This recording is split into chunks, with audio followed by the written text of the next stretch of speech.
specifically, but there's a bunch more. So if you're a marketer and you want to know more about how this business really works, and the science on what we do, we're happy to do that. Well, listen, I won't take any more time with that. Listen, we have a pretty unique opportunity. Yesterday, as I mentioned earlier, there was a book that was launched, AI Conundrum. I know Rex and his son, who have been working on this book for now over a year. Yeah. I did make a joke earlier, if you heard me before, about you're about to be a little bit disappointed in your children. Caleb is 22 now, so he has written his first book. How many of your children, 22, are written their first book? Yeah, well, not mine. I just put my hand down. No. So listen, if you don't know, I'll just give a little background. Rex is the founder of multi-touch attribution. He created that methodology for me when I ran the IAB many years ago. We had to figure out how to measure internet marketing mix. Rex is probably the best of the marketing measurement inventors out there. His son is a deep, deep expert in AI. In fact, it's very funny for me, as smart as Rex is, when he turns to his son and says, "Can you explain to me how that works in AI?" So he was getting a degree in pure math. He's decided to start a business instead, in addition to writing a book.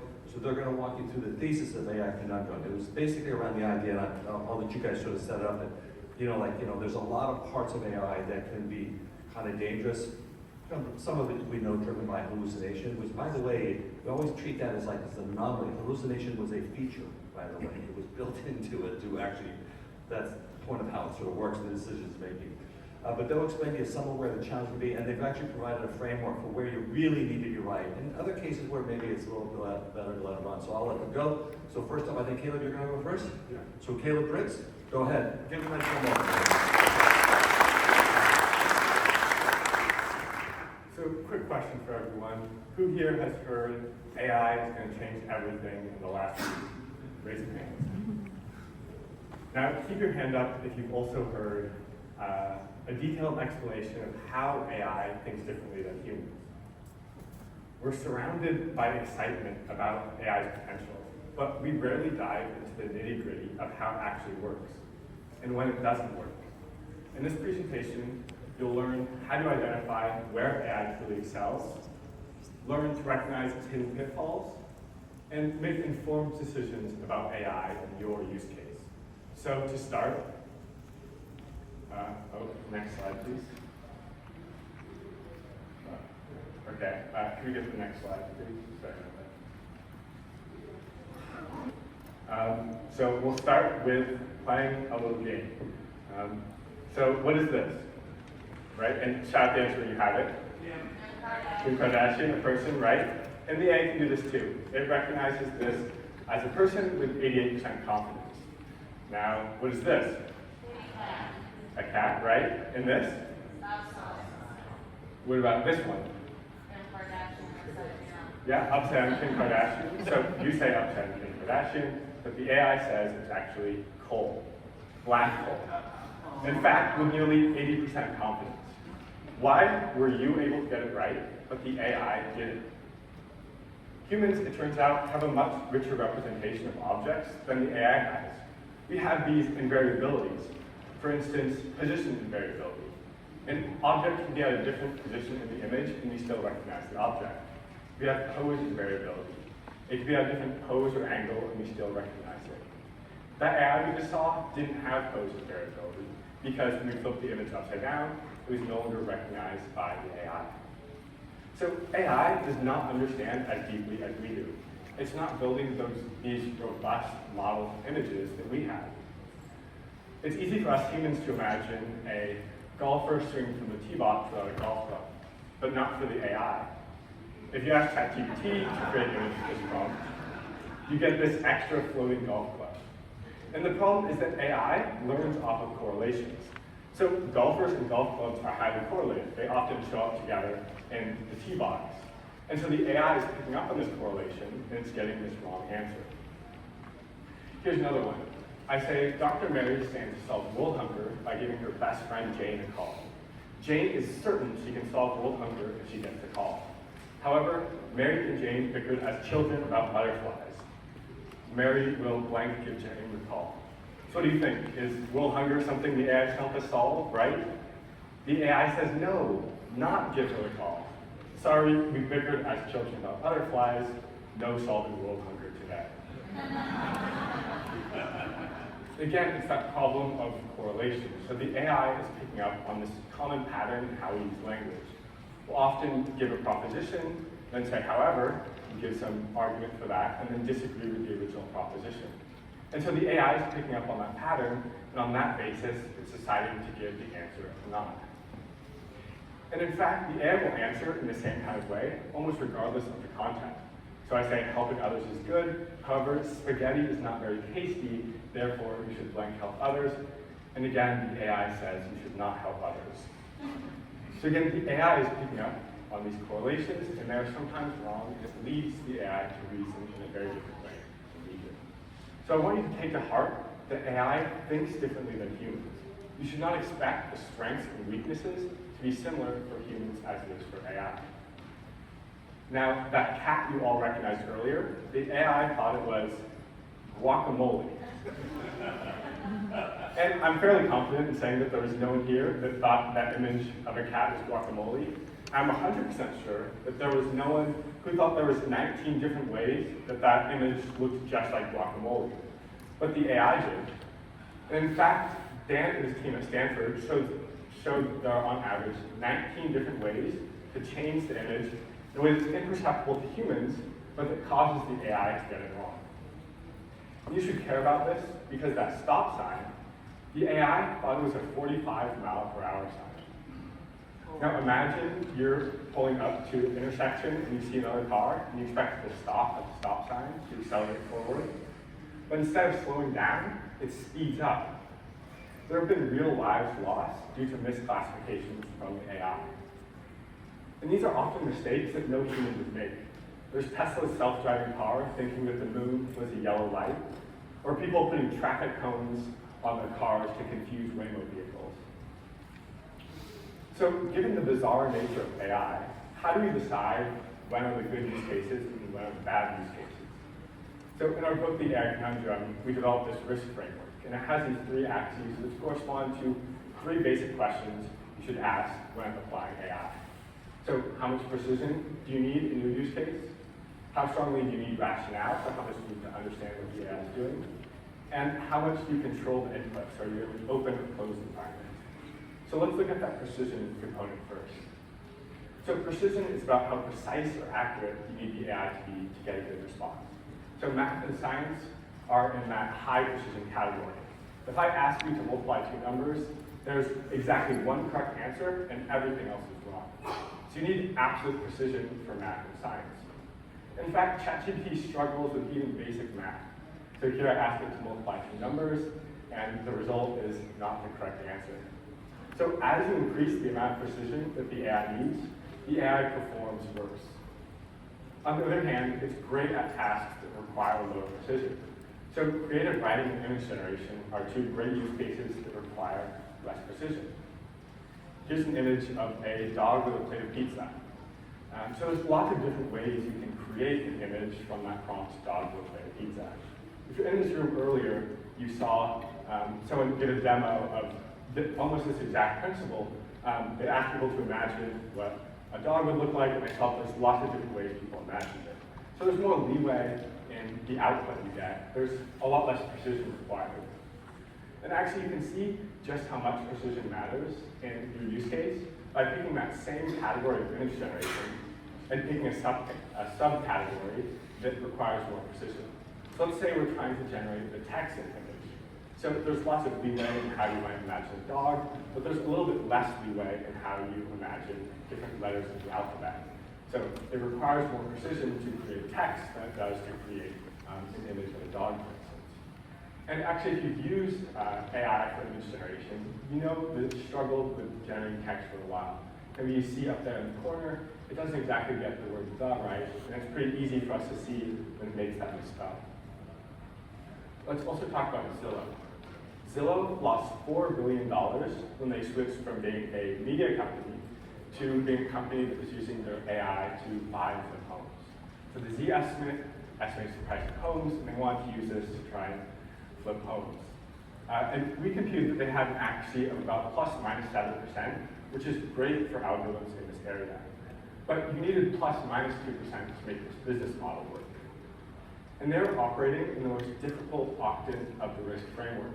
So it requires high precision. They need that plus minus 2% accuracy to make it work. They also have low input control. Zillow doesn't get to choose who buys and sells homes. If Zillow gives me an offer that undervalues my home, I'm just not going to accept the offer. But if they are willing to overpay, then I'll gladly accept. So that's that problem of adverse selection. They're operating in an open environment, and so they had to deal with adverse selection. And lastly, there's a high need for rationale. There's a lot of ways that Zillow could have caught on to what was happening if they understood why the AI was making its decision. But it's hard to understand what AI does what it does. So they needed rationale, but they didn't have it, and so they weren't able to catch this earlier. Now, we see marketing as in that ideal category of the risk framework. And so we've been doing some work in advertising and marketing. I'll pass on to Briggs to talk about the exciting things that we do. Thanks, Caleb. So some of the work, this was Caleb's framework, by the way. When I first saw him presented when he was in high school, I was sitting next to a Google executive who leaned over and said, you know, we're seeing the same problems at Google, but nobody's talking about it. And that was a moment that I thought, you need to turn his thesis paper into a book. And MIT was the first to receive it.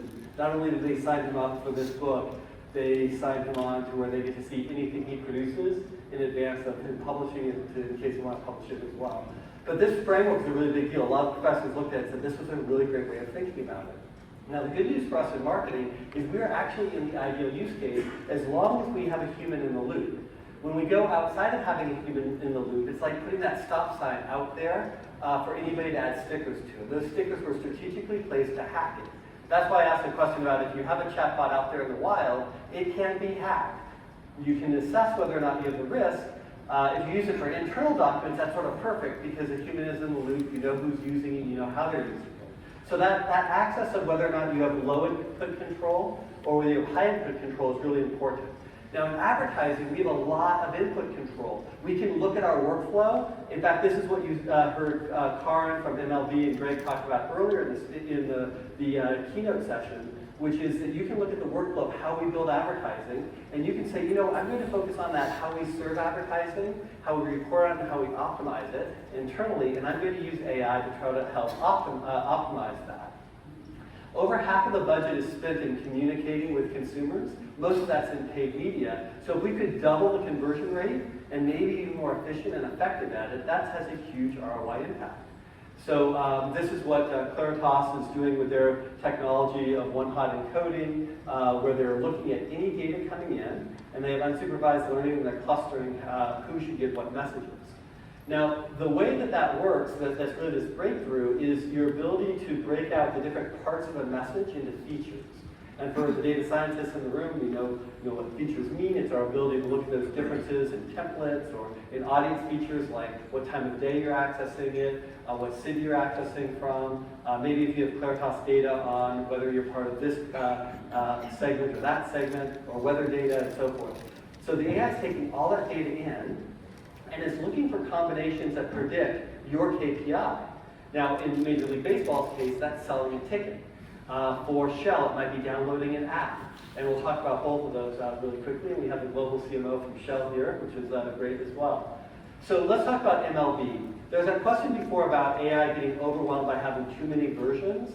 That's true, but the way that this AI does is it pulls it apart into what's called a hierarchical autopoietic automation. What that means simply is hierarchical. It first looks to try to understand which of these templates is most likely to appeal to you personally at this moment in time, based upon what device you're on, where you're logging in, etc. So it might be a player ad, a fan ad, a ballpark ad. Now we can extend that more by saying, okay, well, what if we had different versions of which player we're going to show, different versions of the player, different versions of the ballpark. Now we have 9 different versions, and the AI can begin to learn about images. And then as the AI learns about that, it can then also learn about different headlines. Now we're up to 18 different versions.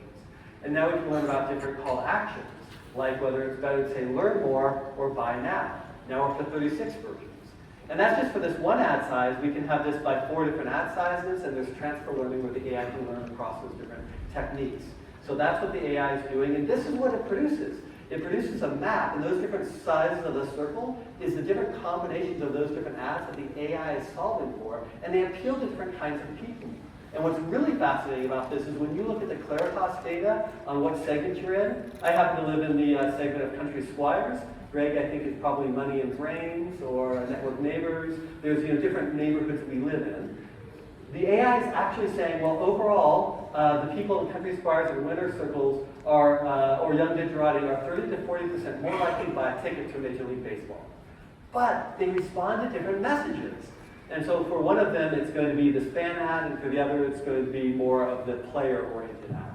So the AI is making that decision based upon the neighborhood that you live in, deciding what message to deliver, including what website you're on, and it might be a different answer if you're on an Android device versus a iOS device, or Verizon versus AT&T.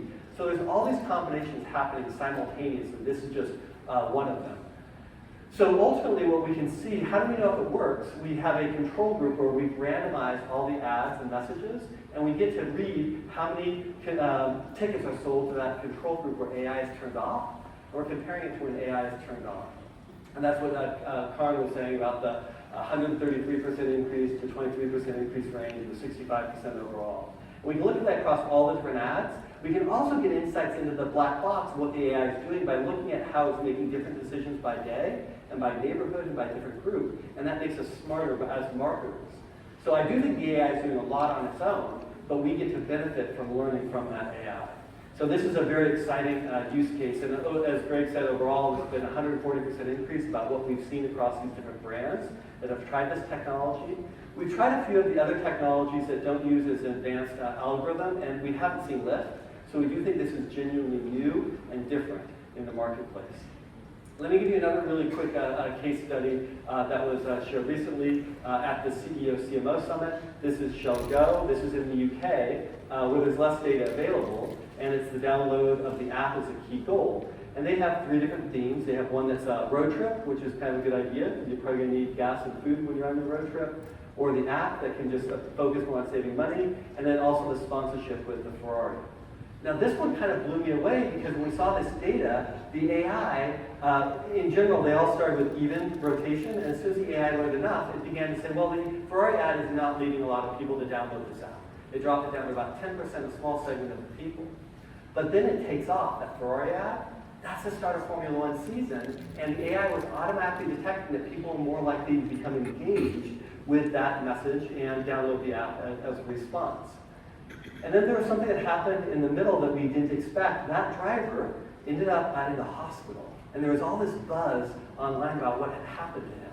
And the AI automatically detected that actually showing ads in the Ferrari one were more likely to get people to download the app. But you had to change the word from download now to join now. And it was about that connection and that affiliation and that support of that driver in some way. And so the AI is learning all these nuanced differences. And by the way, when that happened, there was over a 5x increases in people downloading the app and registering to be part of that Shell program. So these micro moments where AI can detect different patterns and respond to it, react to it in nuanced ways is what really makes, I think, this technology exciting in marketing. And it isn't a winner-take-all. This isn't an A/B split. This is the difference between looking at how all these different versions of those ads with different headlines, different call to actions, and so forth are distributed to add incremental lift and conversions for Shell. So 200% increase is what they showed at the CMO Summit in terms of their overall business results. Pretty significant. And I will now come to the last use case, which is all of that was a human in the loop deciding what ads to deliver. What if you use Gen AI at the front end to be able to change some of the messages? And that is what Remy Kent, the CMO of Progressive, did with this technology. We built some technology to allow her to use her team to use Gen AI to create the scripts, and then to create synthetic voices, and then to create synthetic music, assemble that together, and they were able to create 96 different versions of the ad with one creative director, when normally it would have taken them many, many weeks just to create 3 ads.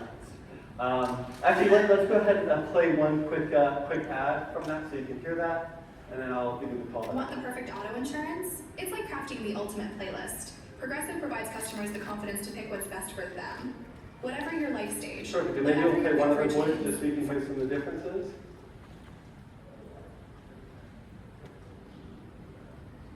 So there were different scripts. Auto insurance? It's like crafting the ultimate playlist. Progressive provides. There were different scripts, there were different voices, there were different music beds combined, and the AI was able to then learn which ones were most likely to lead to a quote start and complete.